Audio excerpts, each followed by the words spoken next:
Contrary to what many people believe, eating certain kinds of food usually doesn't cause stomach ulcers. They're more likely to be caused by a type of bacteria known as H. pylori, or by long-term use of pain-relieving drugs.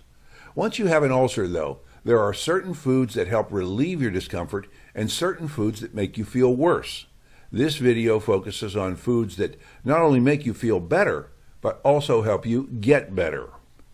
Foods with probiotics.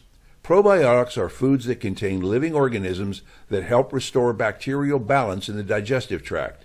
Probiotic foods include yogurt, miso, kimchi, sauerkraut, kombucha, and tempeh.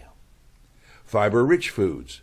Foods that feature a high fiber content are good for ulcers in two ways. Fiber reduces the amount of acid in your stomach and also eases bloating and discomfort.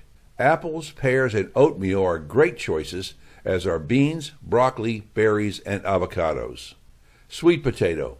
Sweet potatoes are high in vitamin A, which appears to have the capability to shrink stomach ulcers. Some research seems to indicate it may also play a role in preventing them.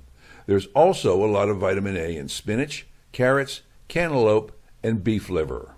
Red bell pepper. Red bell peppers are loaded with vitamin C, which has been shown to heal wounds, which, after all, is what a stomach ulcer is. There's also a lot of vitamin C in strawberries, kiwis, and broccoli. People who don't get enough vitamin C are more likely to get stomach ulcers. If you're already suffering from a stomach ulcer, it's not only important to eat the foods mentioned here. It's a good idea to stay away from fatty, spicy, and sour foods. Alcohol and milk can also be bad for you while an ulcer is healing.